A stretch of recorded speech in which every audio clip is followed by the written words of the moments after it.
Well, hey there, good looking. Want to see what we got cooking today in my kitchen? Well, grab a hold of that vine and swing on into my kitchen and let's get cooking, good looking. Today, we're going to be making bumbleberry jam. So let's go ahead and let's get started. Morning, YouTube. My plans were to make raspberry pie filling, but they got abruptly changed because I don't have enough raspberries to make the raspberry pie filling. So we're moving on to plan B, which is we're going to make some bumbleberry jam. And this comes from an Amish family, and it's their recipe, and I want to share it with you. So let's get to the bumbleberry jam. Basically what a bumbleberry jam is, we use 3 different types of berries. Well, I have raspberries here. I have a whole bunch of huckleberries that I need to be using up. So I pulled out some of my huckleberries, and I'm also going to be using some blueberries. Alright, let's go ahead, and I'm gonna sit there and add my frozen huckleberries in.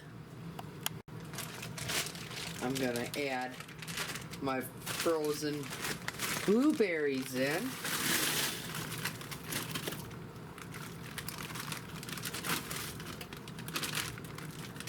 And finally, we're going to be adding the defrosted raspberries. Now I'm just going to let the other fruits that I added defrost before we take it a step further. And in that time period, my hot water bath canner should be all up to boiling and sterilizing the jars for me. So we'll be back.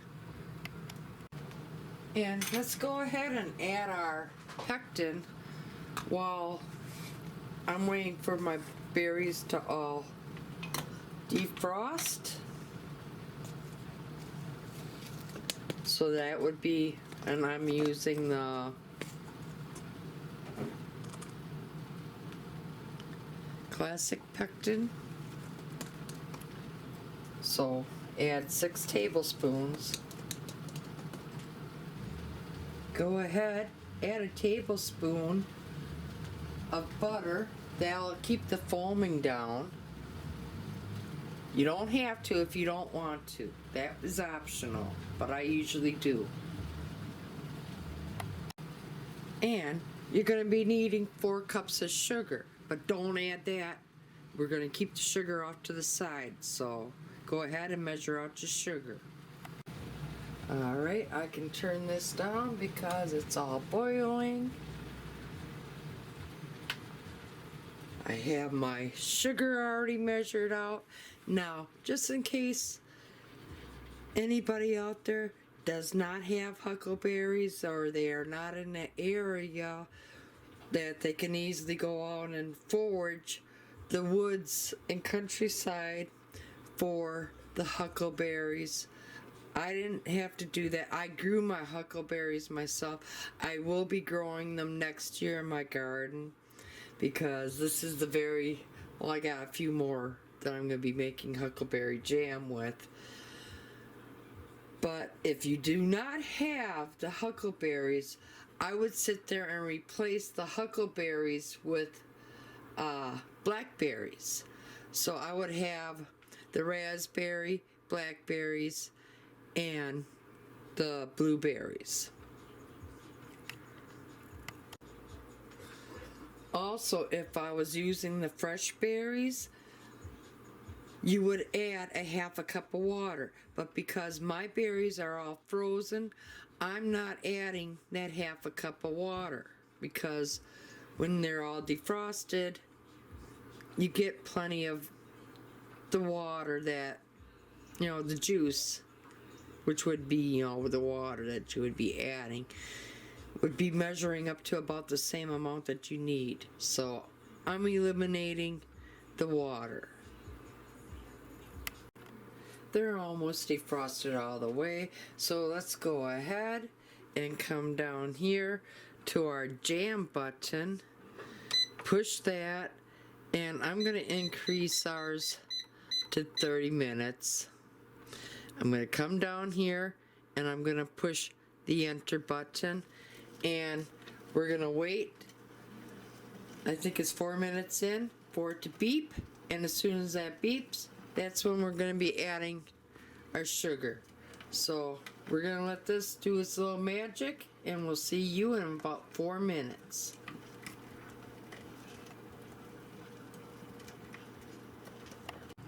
And here's just a little close-up view. It's looking really nice.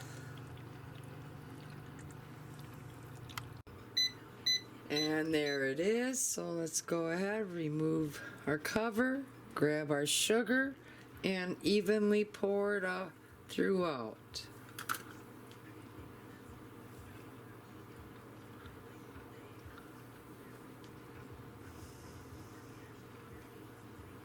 And let this little baby work its magic.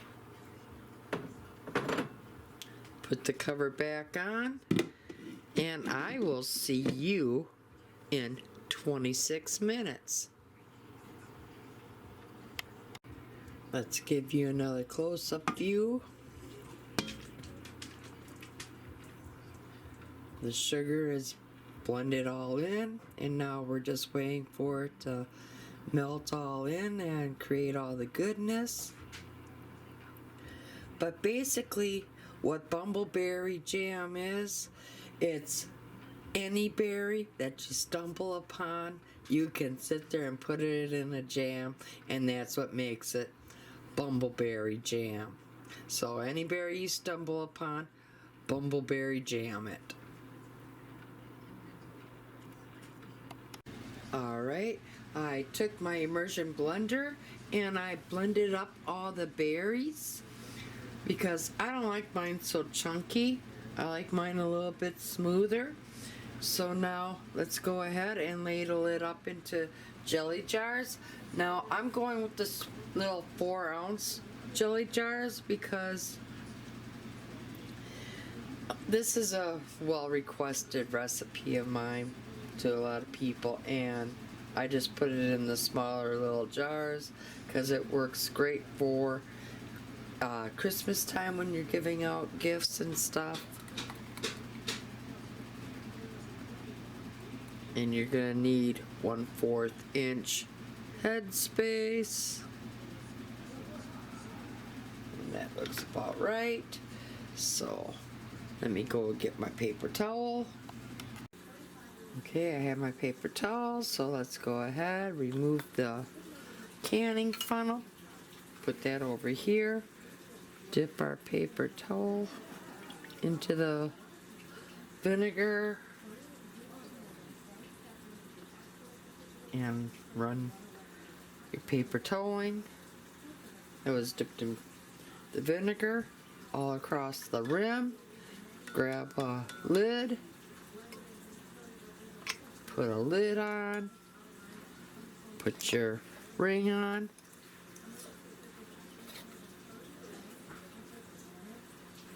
finger tighten, and now we're going to take that and put that into our hot water bath canner, and we're going to continue filling up our jars. Alright, I put all of them in my electric hot water bath canner.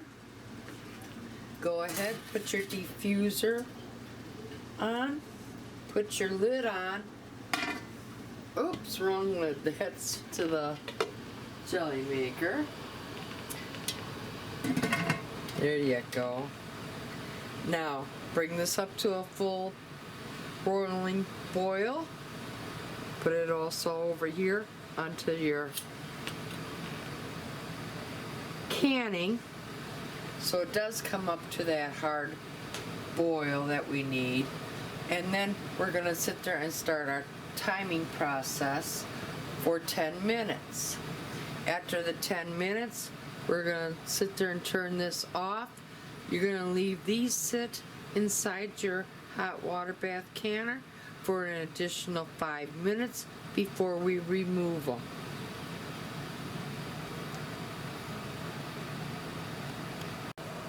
And while everything's going here,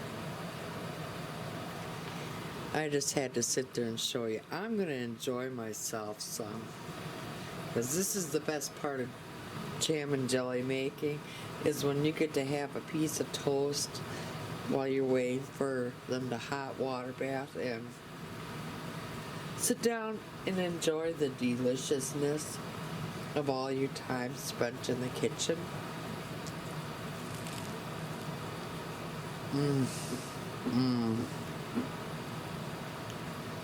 Yes.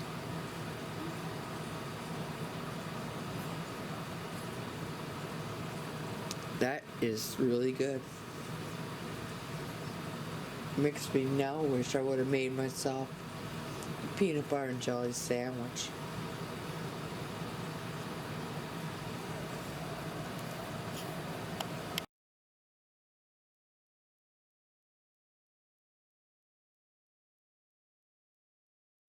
Okay, I'm being shished out of my kitchen again because the guys want a quick finish up, and just in time because I've taken the Bumbubleberry Jam out of the hot water bath canner. And as you hear, they're starting to pop. So now I'm going to sit there and allow these to cool and try to leave them undisturbed for the 24 hours. I might have to sit there and move them over to a cookie tray and get them out of the men's way here in the kitchen. But that's how easy it is to make the Bumbleberry Jam. So any berries that you stumble upon, all you need is 3, and you can make yourself some Bumbleberry Jam.